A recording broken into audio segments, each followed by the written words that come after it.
नमस्कार दोस्तों, आप सभी का फिर से स्वागत है।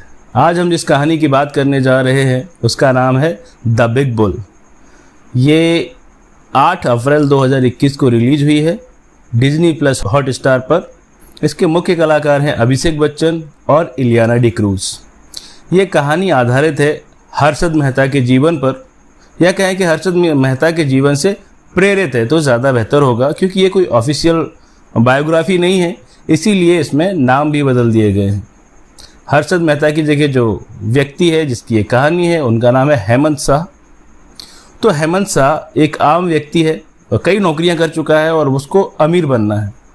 तो उसको कहीं से पता चलता है शेयर मार्केट के बारे में और बस कहानी शुरू हो जाती है। उसको चूँकि बहुत अमीर बनना है तो वो शेयर मार्केट में काम करते हुए किस प्रकार से बैंकिंग सिस्टम के लूप होल का फ़ायदा उठा करके लखपति बनता है, करोड़पति बनता है, और फिर उसकी जो भूख है वो ख़त्म ही नहीं होती। अरबपति बनना चाहता है और चूंकि वो इतनी जल्दी इतना अमीर बन गया है तो बहुत सारे दुश्मन भी पैदा हो गए हैं जो कि उसकी सफलता से जलने लगे। तो क्या वो अपने दुश्मनों को हरा पाएगा या फिर उसके दुश्मन उसको हरा देंगे, ये जानने के लिए आपको फिल्म देखनी चाहिए। तो आइए जानते हैं इस फिल्म के प्लस पॉइंट क्या हैं। आपको देखनी चाहिए तो क्यों, नहीं देखनी चाहिए तो क्यों नहीं देखनी चाहिए। तो सबसे पहला जो प्लस पॉइंट है इस फिल्म का वो है अभिषेक बच्चन है इसमें, और यही एक इसका प्लस पॉइंट है। और अगर कमियों की बात करें तो कमियां बहुत सारी हैं, ज़रा एक एक करके जानते हैं। सबसे पहली बात तो ये कि इस फिल्म में बहुत सारे मज़े हुए कलाकार हैं, जैसे कि सौरभ शुक्ला, राम कपूर और महेश मांजरेकर, लेकिन इन सब की कोई वैल्यू नहीं है। इस फिल्म में सिर्फ 2 कलाकार हैं जिनको स्क्रीन टाइम दिया गया है। पहले है अभिषेक बच्चन और दूसरी है इलियाना डिक्रूज। बाकी सारे लोग फिलर्स का काम करते हैं, यानी कि बस जगह खाली ना दिखे इसलिए माँ का कैरेक्टर रख दिया।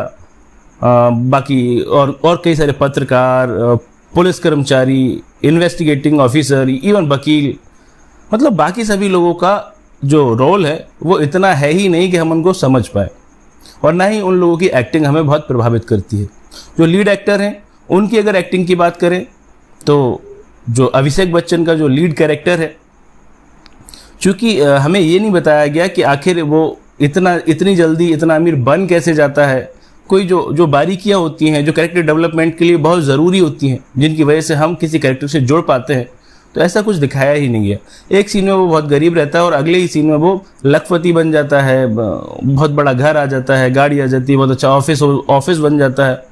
तो ये सब पुरानी फिल्मों में होता था और हमें अच्छा भी लगता था, क्योंकि तब हम फिल्म के लिए दीवाने हुआ करते थे। कोई भी फिल्म आए हम देख लिया करते थे। पर आज 2021 चल रहा है और सिनेमा बहुत बदल चुका है, दर्शक बहुत बदल चुके हैं। आज देखने के लिए ढेर सारी मूवीज़ हैं, वेब सीरीज़ हैं, और यदि हम दर्शकों के सामने कुछ अच्छी कहानी पेश नहीं करेंगे तो दर्शक नहीं देखना चाहेंगे, क्योंकि देखने के लिए बहुत कुछ उपलब्ध है।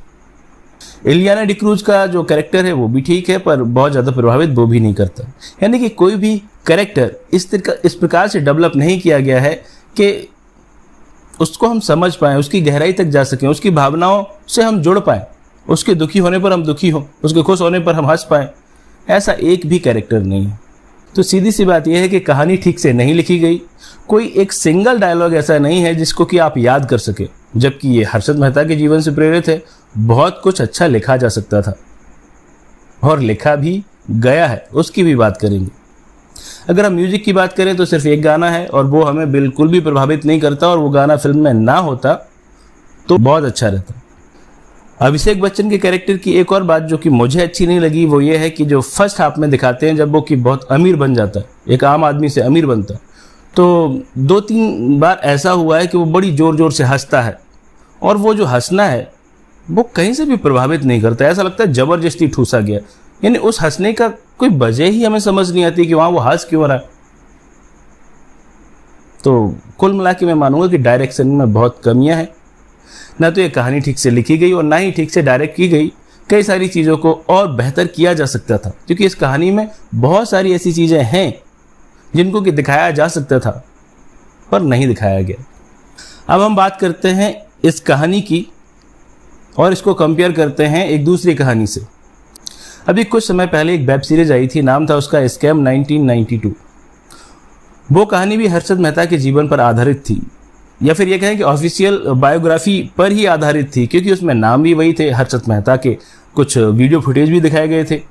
और वो कहानी इतनी अच्छे प्रकार से लिखी गई थी कि उसमें जो भी कैरेक्टर थे, जितने भी कैरेक्टर थे, वो सारे के सारे कैरेक्टर हमारे मन पर एक गहरी छाप छोड़ करके जाते हैं। हमें समझ में आता है कि कोई कैरेक्टर क्या कर रहा है और क्यों कर रहा है, उसके पीछे कारण क्या है। और वो डायलॉग आज तक याद है हमें और आगे भी याद रहेंगे, जैसे कि रिस्क है तो इश्क है। और वो हर्षद मेहता के कैरेक्टर में जो वो जुनून दिखाता है कि भाई मुझे अमीर बनना है, कैसे भी, मैं रुक नहीं सकता। उसका जो ईगो है, अहंकार है, उसको लगता है कि उसको कोई पकड़ नहीं सकता। वो सारी चीजें हमें फील होती हैं कि हाँ, कैरेक्टर में दम है। तो ऐसी कहानी जब आ चुकी है पहले ही, और उसी कहानी पर एक और फिल्म आती है जिसमें ये सारी चीज़ें गायब है, ना तो कोई बहुत अच्छा डायलॉग है, ना उस तरीके की एक्टिंग परफॉर्मेंस है, ना ही अगर हम फिल्म की टेक्निकलिटी की बात करें, आखिर वो कैसे अमीर बन गया, कैसे उसने धोखा दिया बैंकों को, ये सारी चीज़ें उतना समझ ही नहीं आती। अगर किसी ने स्कैम 1992 नहीं देखी है तो हो सकता है उसको ये फिल्म थोड़ी ठीक लगे, पर मुझे ज़्यादा अच्छी नहीं लगी। ये फिल्म डिज्नी प्लस हॉटस्टार पर अवेलेबल है, देखी जा सकती है। और पेरेंटल गाइडेंस की बात करें तो परिवार के साथ बैठ कर के देख सकते हैं। मेरी राय में ये फिल्म नहीं देखनी चाहिए, क्योंकि इसको समय देने से अच्छा है और बहुत कुछ बहुत अच्छा अवेलेबल है, उसको देखिए। इसको रेटिंग दूंगा मैं 5 स्टार आउट ऑफ 10। और अगर आपने भी ये मूवी देखी है तो आपको कैसी लगी मुझे ज़रूर बताइएगा। दोस्तों, अगर आपने ये फिल्म नहीं देखी है तो अब आगे का हिस्सा मत देखिए इस वीडियो का, क्योंकि आगे मैं बात करने वाला हूँ फिलॉसफी ऑफ द मूवी। हो सकता है मैं कहानी की भी बात करूँ, कोई स्पॉइलर भी हो इसमें। तो फिलॉसफी ये है कि जब कोई व्यक्ति बहुत अहंकारी हो जाता है, उसको लगता है कि उसे कोई हरा नहीं सकता, और अहंकार के साथ अगर लालच भी आ जाए मन में, तो ऐसे व्यक्ति का पतन होना सुनिश्चित है। यही दिखाया गया इस कहानी में कि हर्षद मेहता बैंकिंग सिस्टम के लूप होल का फ़ायदा उठाता है और धीरे धीरे अमीर बनने लगता है। पर यह धीरे धीरे उसका लिए बहुत तेज हो जाता है, क्योंकि वो नकली वीआर इशू करने लगता है।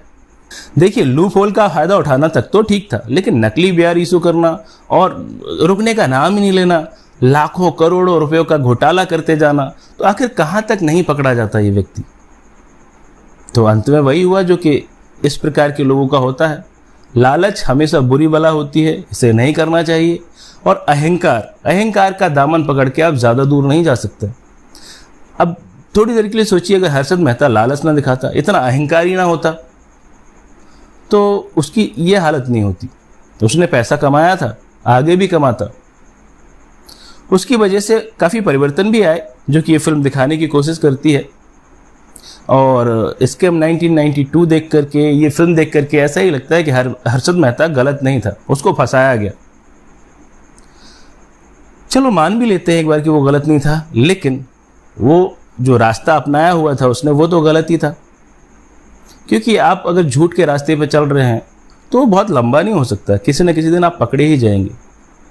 तो इस फिल्म से हमें शिक्षा मिलती है कि हम अहंकारी ना बने, बहुत लालच ना करें, और झूठ के रास्ते पर चल रहे हैं तो ये याद रखें कि वो रास्ता बहुत लंबा नहीं है, बहुत दूर हमें नहीं ले जाएगा।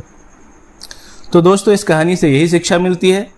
अगर आपने ये फिल्म देख ली है तो आपको क्या शिक्षा मिली मुझे ज़रूर बताइएगा, और हम फिर मिलेंगे किसी और कहानी के साथ। तब तक आप अपना ख्याल रखिए। और अगर आपको मेरे वीडियो अच्छे लगते हैं तो आपसे निवेदन है कि आप मेरे चैनल को सब्सक्राइब कीजिए, और अगर वीडियो अच्छा लगा तो उसको लाइक भी कीजिए। धन्यवाद।